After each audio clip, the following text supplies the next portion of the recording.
나도 따라가오.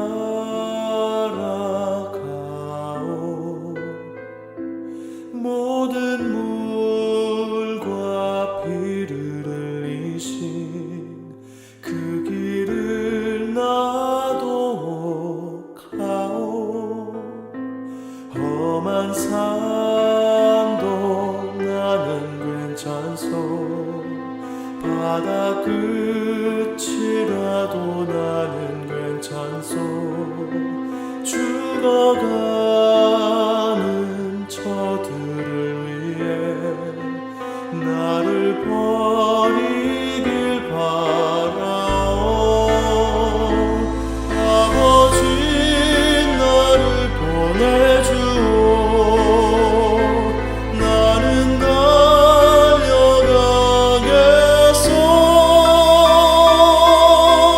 목숨도 아끼지 않겠소. 나를 보내주오.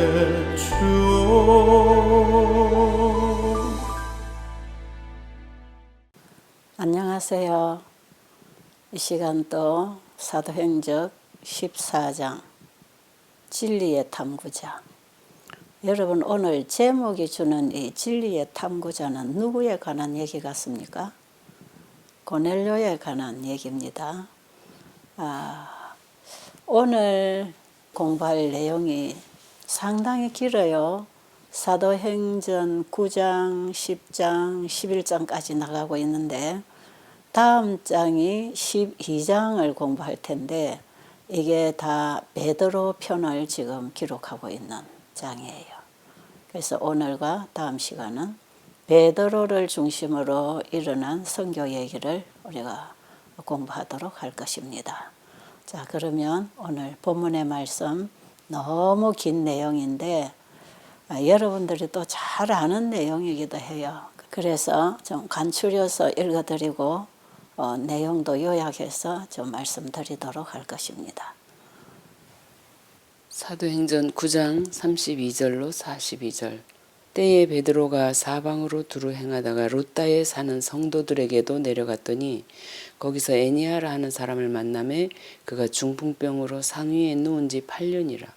베드로가 가로되 에니아야, 예수 그리스도께서 너를 낫게 하시니 일어나 내 자리를 정돈하라 하는데 곧 일어나니 룻다와 사론에 사는 사람들이 다 그를 보고 주께로 돌아가니라.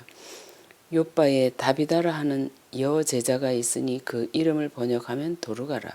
선행과 구제하는 일이 심히 많더니 그때 병들어 죽음에 시체를 씻어 달하게 뉘우니라. 룻다가 요빠에 가까운지라. 제자들이 베드로가 거기 있음을 듣고 두 사람을 보내어 지체 말고 오라고 간청하니 베드로가 일어나 저희와 함께 가서 이르매 저희가 데리고 달하게 올라가니 모든 과부가 베드로의 곁에 서서 울며 도르가가 저희와 함께 있을 때에 지은 속옷과 겉옷을 다 내어 보이거늘 베드로가 사람을 다 내어 보내고 무릎을 꿇고 기도하고 돌이켜 시체를 향하여 가로되 다비다야 일어나라 하니 그가 눈을 떠 베드로를 보고 일어나 앉는지라. 베드로가 손을 내밀어 일으키고 성도들과 과부들을 불러들여 그의 산 것을 보이니 온 요빠 사람이 알고 많이 주를 믿더라. 10장 1절로 6절. 가이사라에 고넬료라 하는 사람이 있으니 이달리아데라 하는 군대의 백부장이라. 그가 경건하여 온 집으로 더불어 하나님을 경외하며 백성을 많이 구제하고 하나님께 항상 기도하더니 하루는 제9시쯤 되어 환상 중에 밝히 보매 하나님의 사자가 들어와 가로되 고넬료야 하니 고넬료가 주목하여 보고 두려워하여 주여 무슨 일이니까? 천사가 가로되 내 기도와 구제가 하나님 앞에 상달하여 기억하신 바가 되었으니 내가 지금 사람들을 요빠에 보내어 베드로라 하는 시몬을 청하라. 저는 피장 시몬의 집에 우거하니 그 집은 해변에 있느니라 하더라. 10장 9절로 20절. 이튿날 저희가 행하여 성에 가까이 갔을 그때에 베드로가 기도하려고 지붕에 올라가니 시간은 제6시더라. 시장하여 먹고자 하며 사람이 준비할 때에 비몽사몽간에 하늘이 열리며 한 그릇이 내려오는 것을 보니 큰 보자기 같고 내 귀를 메어 땅에 들이웠더라.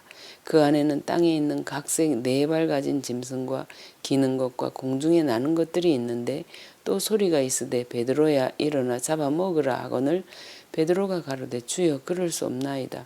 속되고 깨끗지 아니한 물건을 내가 언제든지 먹지 아니하였사옵나이다. 한데 또 2번째 소리 있으되 하나님께서 깨끗게 하신 것을 내가 속되다 하지 말라 하더라. 이런 일이 3번이 있은 후 그 그릇이 곧 하늘로 올리워 가니라. 베드로가 본 바 환상이 무슨 뜻인지 속으로 의심하더니 마침 고넬료에 보낸 사람들이 시몬의 집을 찾아 문 밖에 서서 불러 묻되 베드로를 하는 시몬이 여기 우거하느냐 하거늘 베드로가 그 환상에 대하여 생각할 때에 성령께서 저더러 말씀하시되 2 사람이 너를 찾으니 일어나 내려가 의심치 말고 함께 가라 내가 저희를 보내었느니라 하시니. 사도행전 10장 34, 35 베드로가 입을 열어 가로되 내가 참으로 하나님은 사람의 외모를 취하지 아니하시고 각 나라 중 하나님을 경외하며 의를 행하는 사람은 하나님이 받으시는 줄 깨달았도다. 베드로가 목회를 하는 동안에 루따에 있는 신도의 가정을 방문했지요. 거기서 베드로는 8년 동안 중풍병으로 누워있던 애니야를 치료하는 일을 합니다. 애니야의 병을 고쳐주는 일로 인해서 그곳에 있는 사람들에게 복음을 전합니다. 그리고 루따에서 가까운 요빠에 그 유명한 도루가를 살린 사건이 여기서 일어납니다. 바로 이 도루가의 이름을 따서 도루가해가 만들어졌지요. 자, 그런데 이 도루가는 어떤 사람이었는가? 이 도루가는 상당히 사람들에게 존경받고 본이 되고 칭찬받는 예수님의 제자였습니다. 그는 누가 위로가 필요하고 재정이 필요하고 옷이 필요하고 도움이 필요한지를 다 살피면서 그들의 필요를 공급해주는 봉사를 잘하는 사람이었어요. 사도행전 131페이지에 보니까 솜씨 있는 그의 손가락은 그의 혀보다 빠르게 움직였다 그랬어요. 여러분 상상할 만하십니까? 말보다 행동이 앞선 사람. 뭔가 일이 생기면 그저 몸으로 가서 일을 해주고 자기 몸으로 할 수 있는 일을 열심히 하면서 말없이 자기를 드러내지 않고 조용히 선행을 하고 있는 사람을 얘기하고 있겠지요. 오늘날 교인들은 이방인들로부터 어떤 조롱을 받고 있는지 아세요? 예수쟁이들은 말만 잘한다 이런 조롱을 받고 있지요. 근데 그와 정반대로 이 도루가는 말보다 몸이 앞서고 손이 앞서서 부지런히 봉사로 그의 몸을 사용하고 있는 사람. 참 존경할 만한 사람이죠. 오늘날에도 이런 사람이 있다면 많은 사람들의 존경을 받을 뿐 아니라 본이 될 것입니다. 그런데 이제 도루가가 죽었어요. 그러니까 이 한 사람이 죽음으로써 교회 안에는 많은 손실이 있게 되는 것이지요. 그러니까 도루가의 죽음을 보고 거기 가부들이나 성도들이 와서 슬프게 울고 있는 것입니다. 베드로가 다락에 올라가서 죽어서 누워있는 도루가에게 다비다야 일어나라고 말하지요. 그때에 도루가가 벌떡 일어납니다. 여러분 여기에 도루가라고 하는 사람하고 다비다하고 같은 사람이죠. 그런데 도루가는 헬라식 이름이고 다비다는 히브리 이름이에요. 그때에 도루가는 눈을 뜨고 일어나 앉아서 자기를 일으켜준 베드로를 쳐다보고 있었어요. 이 일로 인해서 이 소문을 듣고 있던 많은 사람들이 예수님을 믿게 되었어요. 오늘 베드로가 애니아의 병을 치료한 이 일과 또 도르가를 살려낸 이 일은 그 주변에 많은 사람들에게 놀라운 소식들이 전파되게 되었는데요. 사실 이런 일들은 사람의 힘으로는 일어날 수 없는 일이었잖아요. 애니아도 8년 동안이나 침상에 누워서 일어나지 못했던 중풍 환자였어요. 그런데 예수님께서 사도시대에 복음을 전하는 일에 권능을 주셔서 복음 사업과 함께 환자들이 치료된 이 일은 그들이 전하는 예수님이 이 세상에 계실 때에 그런 일을 하셨고 그 제자들은 그 예수님을 증거해서 그분이 하나님의 아들이고 세상의 구주라는 사실을 전해서 사람들로 하여금 예수님을 믿고 죄 용서함을 받고 구원을 받으라고 하는 그 복음이 전해질 때에 그 예수가 누군지를 모르는 이들에게 그 예수님이 행하셨던 일들을 행하면서 예수님이 과연 사람이 아니라 하나님의 아들이었다는 것을 믿도록 하기 위해서 이런 이적이 필요했던 것이에요. 그런데 오늘날은 우리가 예수님의 하나님의 아들이여 세상을 구원하러 오신 우리의 구주라는 사실이 널리 퍼져 있기 때문에 꼭 이런 이적을 통해서 증거를 줘야 예수를 믿는 시대는 아니에요. 우리는 지금 기록된 말씀을 통해서 또 이 말씀이 주는 그 능력이 사람을 변화시켜서 죽은 자가 일어나고 병자가 치료된 기적보다 더 놀라운 기적은 죄인이 예수를 믿어서 변화되는 기적입니다. 이런 증거를 가지고 가서 예수님을 증거하도록 해야 되는 것이에요. 그래서 오늘날 이 세상은 진짜 예수를 믿어서 변화된 사람을 보기를 원합니다. 그래서 마지막 시대에 천국 복음을 온 세상에 증거하여 전파하는 이 사람들은 변화된 사람. 세상에 살고 있지만 세상에 속하지 아니하고 하늘에 속한 사람들로서 그들은 어떤 신앙을 하고 있는지를 보여주는 삶을 통하여 증거하는 복음이 마지막 시대에 전파되어야 할 새 천사의 기별입니다. 그래서 첫째 천사가 전하는 기별이 예수님께로 돌아와서 회개하라는 기별이고 두 번째 천사는 예수님께로 돌아온 자들은 바벨론에서 나온 사람이라는 것을 얘기하고 있지요. 세상에 살고 있지만 세상에 속하지 않은 사람, 예수님께로 돌아온 사람은 하늘에 속한 사람으로서 살아가는 사람. 이런 확실한 증거가 복음의 능력으로 사람들에게 증거되어 전파되어야 되는 것이에요. 그런데 베드로가 아직은 욥바에 있는 동안에 가이사랴에 있는 고넬로에게 복음을 전하라고 하는 하나님의 부르심이 있었습니다. 고넬로는 로마의 백부장이지요. 이방인입니다. 고넬로는 귀족의 가문에서 태어난 사람이고 그 당시에도 로마의 관리인으로서 백부장의 직책을 맡고 있던 훌륭한 사람이에요. 이방인들이 받는 훈련을 받고 이방인들이 받는 교육을 받은 사람이에요. 그러나 유대인들과 접촉하는 가운데서 하나님에 대한 지식을 얻게 된 사람이에요.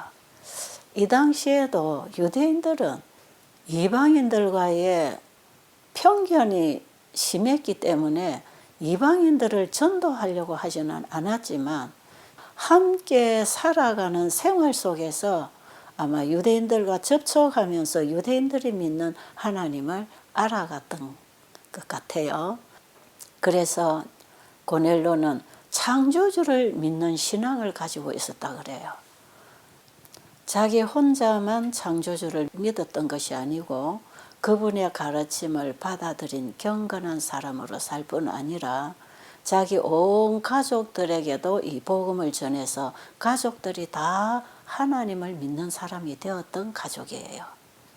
그리고 항상 하나님께 기도하면서 불쌍하고 어려운 사람들을 많이 구제한 아주 이방인 가운데 준비된 사람이었어요.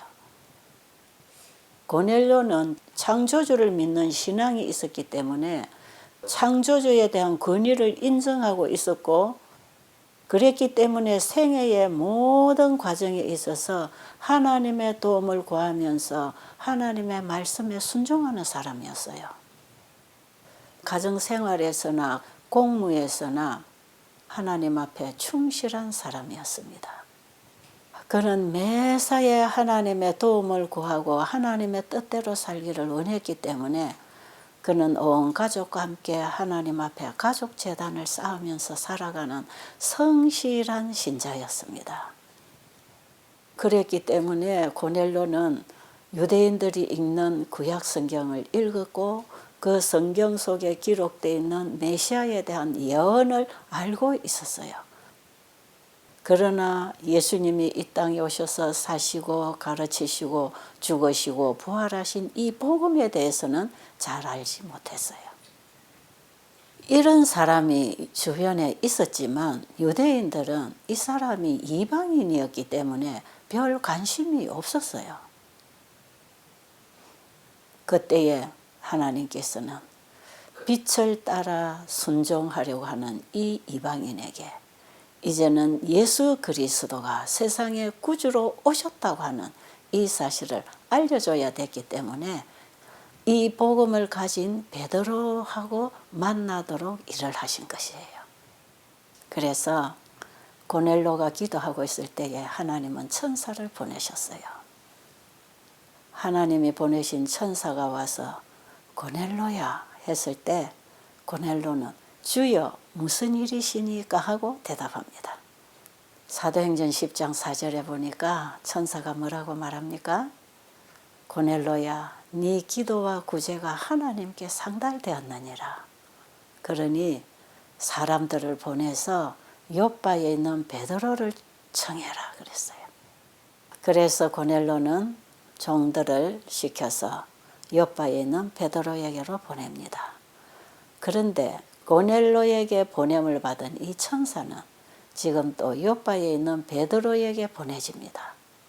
이때에 베드로는 그가 지내고 있던 집 지붕에서 기도하고 있었어요. 이 기도하는 시간이 제6시더라 그랬으니까 오늘날 우리 시간으로 계산하면 12시 점심때가 되었기 때문에 베드로가 배가 고픈 시간이었습니다.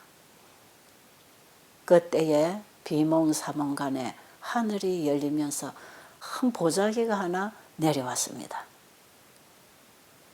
그 보자기 안에 보니까 온갖 기는 것, 나는 것, 가정하다고 하나님께서 먹으면 안 된다고 말씀하신 그런 것들이 가득 들어 있었어요. 근데 하나님께서는 베드로야 일어나 잡아 먹으라 그랬어요. 그때에 베드로는 주여 그럴 수 없나이다. 속되고 깨끗지 아니한 것들을 저는 항상 먹지 아니하였지 않습니까? 그랬더니 두 번째 하나님께서 또 같은 말씀하십니다. 내가 깨끗하게 한 것을 네가 속되다 하지 말고 먹으라 그랬어요. 이런 일이 3번 반복해서 있은 후에 보자기가 하늘로 올라갔습니다. 그 환상을 보고 하나님의 음성을 들은 이 베드로는 도대체 이 환상이 주는 의미가 무엇일까 하고 생각하고 있었어요. 그런데 마침 그때에 고넬료가 보낸 사람들이 문 밖에 서서 베드로라 하는 시몬이 여기에 우거하느냐 하고 물었어요. 이때에 그 같은 천사가 베드로에게 지금 밖에 2 사람이 너를 찾고 있으니 이 사람들은 내가 보낸 사람들이니까 의심하지 말고 그들을 따라 그들이 안내하는 대로 가거라 그랬어요. 그리고 베드로는 이 사람들을 따라서 가이사랴에 있는 고넬료의 집으로 오게 된 것이에요. 지금 베드로는 그동안의 편견 때문에 이방인들에게는 가지 않았거든요. 근데 오늘 이방인의 초청에 응해서 하나님의 명령을 따라 고넬로의 집으로 갈 때에 혼자 가지 아니하고 그 동료들 6명을 데리고 함께 갔어요. 왜냐하면 나중에 이 일로 인하여 생길 일에 대해서 증인이 필요했기 때문에 그랬겠지요. 그리고 또 혼자 이방인의 가정을 방문하기에는 주저함이 있지 않았나 하는 생각도 들지요. 자, 그런데 베드로가 고넬로의 집에 갔을 때에 고넬로가 베드로를 만나자마자 베드로 앞에 와서 넙죽 절을 하는 것입니다.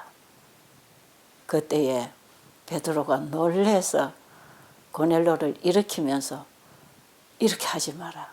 나도 사람이다. 그러면서 거절을 했습니다. 그런데 고넬로는 자기 종들을 베드로를 데리고 오라고 보낸 다음에 자기 친구나 친척들이나 자기가 알고 있는 사람들을 자기 집에다 다 모아놨어요. 그랬기 때문에 베드로가 고넬로의 집에 도착했을 때에는 베드로의 말을 듣기 위해서 큰 무리들이 모여 있었다고 기록이 되어 있습니다. 이때에 베드로가 그들 앞에 서서 첫 마디에 하는 말, 사도행전 10장 28절이죠. 유대인으로서 이방인을 교제하는 것과 가까이 하는 것이 유대인의 위법인 줄 너희들도 알거니와 하나님께서 내게 지시하시기를 그 아무도 속되거나 깨끗지 않다고 하지 말라고 하셨기에 내가 여기 왔노라고 얘기했어요. 그러면서 무슨 일로 나를 불렀느냐고 물었습니다.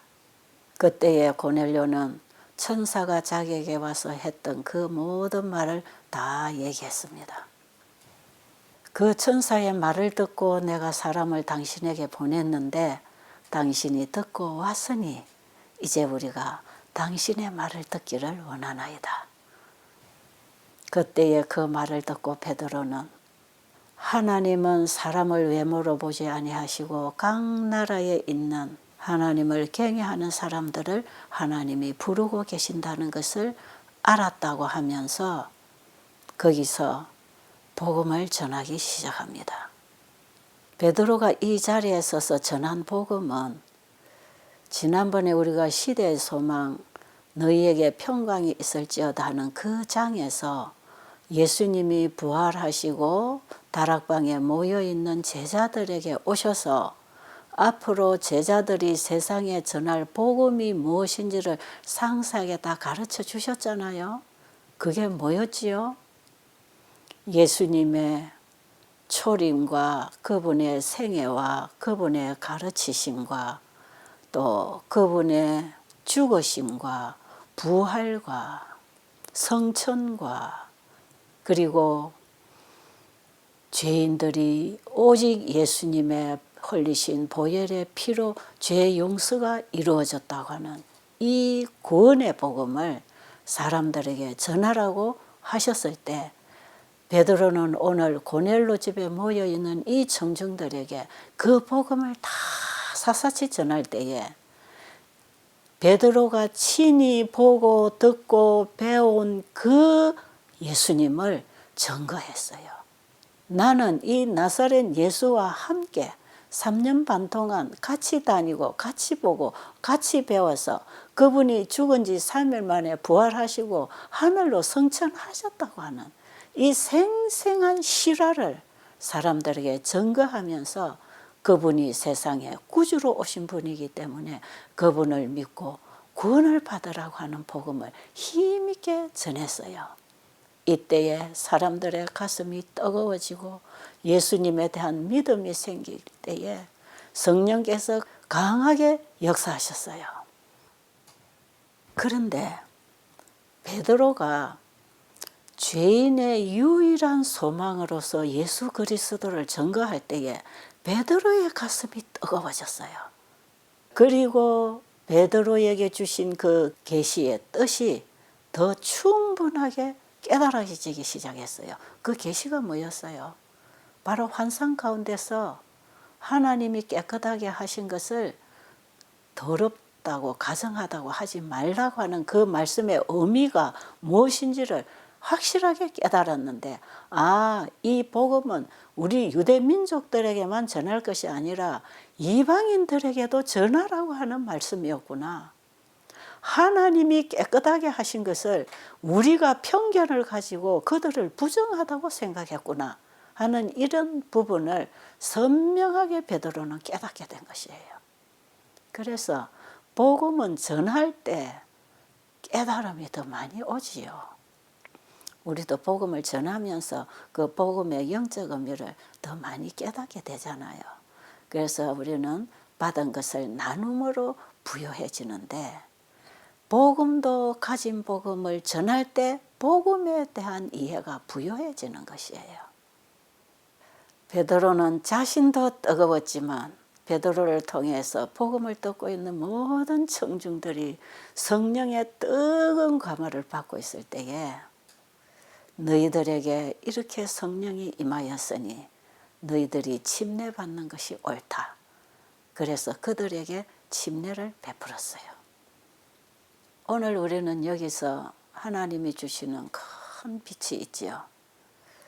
고넬로와 그의 가족들이 복음을 받아들이고 하나님 앞으로 돌아오는 이 일은 앞으로 이방인 가운데서 많은 사람들이 하나님 앞에 돌아올 수 있다고 하는 첫 열매로 거두어들인 영혼들이에요. 그러니까 오늘 고넬로의 집에 와서 복음을 전했던 이 베드로의 경험은 온 세상에 나가서 복음을 전파하라고 하는 주님의 말씀을 생생하게 깨닫게 되는 사건이었지요.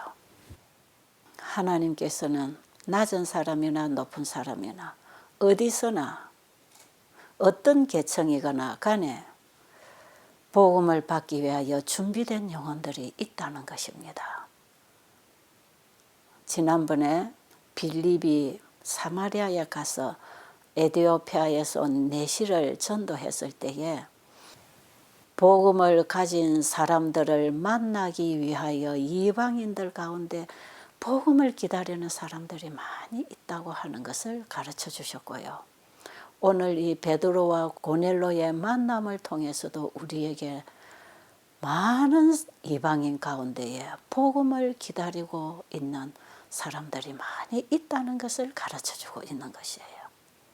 그러면 오늘날 우리는 우리끼리만 날마다 교회 왔다 갔다 말씀 듣고 예배 드리고 그것이 1년, 2년, 10년 평생을 그렇게만 살지 말고 우리 이웃에 우리들의 편견 때문에 복음을 기다리다가 그저 죽어가는 영혼들이 없도록 우리 이웃에 이 복음을 가지고 나가야 된다는 것이지요. 오늘날에는 천사를 보내서 이렇게 역사하지 않지만 혹 그런 일이 있을 수도 있겠지만 하나님은 꼭 그런 방법으로만 일하시는 건 아니거든요. 우리가 복음을 가지고 영혼을 찾아 나갈 때에 하나님께서는 그 영혼을 만날 수 있도록 섭리하시고 지도하실 것입니다. 자, 그런데 지금 유대에 있는 형제들이 베드로가 이방인의 집에 가서 전도했다는 이 소식을 듣고 상당히 분노했다고 하는데, 그 후에 이제 베드로를 만났을 때에 네가 무할례자의 집에 가서 함께 먹었다며 그러면서 베드로를 신랄하게 비난했어요. 그때의 베드로는 그때에 있었던 모든 일을 자초지종 다 얘기를 했습니다. 요바에 있을 때에 환상과 관련된 그 모든 얘기, 천사들이 와서 이방인들에게 가라고 명령했던 그 일, 그리고 고넬로의 집에 가서 고넬로에게 들었던 그 모든 일, 그리고 고넬로의 집에서 복음을 전했을 때 복음으로 인해서 일어난 그 결과적인 모든 상황들, 성령이 그들에게도 임하셔서 방언을 하는 일들이 있었다고 하는 이런 얘기를 다 얘기했어요. 근데 베드로 혼자만 보고 듣고 온 게 아니라 베드로와 함께 간 6명의 일행이 함께 보고 들은 얘기들을 함께 증거했을 때에 이 설명을 들은 형제들은 잠잠했어요. 그리고 하는 말이 하나님께서는 이방인들에게도 생명 얻는 해결을 주셨도다 하면서 그 일에 믿음을 갖게 됐어요. 이래하여서 이 일에 대해서 아무런 논쟁 없이 문제는 다 해결되었을 뿐 아니라 오랜 관습으로 인해서 이방인과의 쌓았던 그 편견이 다 무너지고 복음이 이방인들에게도 선포되는 길이 열리게 되어서 이 제자들은 이방으로 복음을 가지고 나갔던 것이에요. 하나님께서 초대교회에 직접 역사하셨습니다. 이스라엘 민족들을 출애굽시키셔서 가나안으로 인도하시고 그 백성들을 끝까지 하나님이 친히 신정 정치를 하시면서 그 백성들을 인도하시고 가르치고 키우셔서 온 이방 세계에 빛이 되고 복음이 될 수 있도록 하려고 하셨던 것처럼 그러나 나중에 왕을 세우고 하나님을 거역하는 왕을 통해서 백성들이 타락하고 우상숭배에 빠지고 이렇게 하면서 유대 민족들을 부르신 그 목적대로 하나님은 일하시지 못하시고 그 민족 가운데 남은 자손을 통해서 하나님은 신약교회를 세우십니다. 그런데 이 신약교회를 세우실 때에 초기에 하나님께서 직접 그들에게 성령을 통해서 역사하셔서 초대교회 기초를 단단하게 놓으시면서 온 세상에 복음이 전파될 수 있는 교회를 세우셨던 것이에요. 그런데 이 교회가 점점 성령의 힘을 잃고 자기들의 힘으로 복음 사업을 하면서 복음 사업이 오랜 세월 동안 지연되어 나오고 있는 것이 오늘날 우리가 사는 이 세상입니다.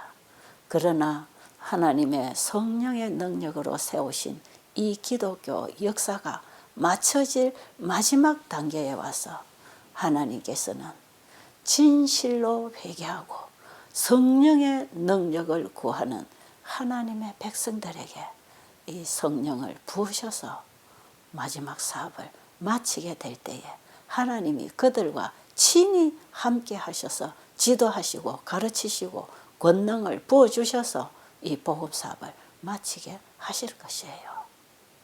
그래서 우리는 이 시대에 사도행전을 공부하면서 사도행전 제2부를 마지막 성도인 우리가 이제 기록할 수 있어야 된다 이 말이에요. 그 일을 위해서 우리는 지금 사도행전을 공부하고 있는 것입니다. 자, 그러면 다음 장에서 또 만나도록 하겠습니다.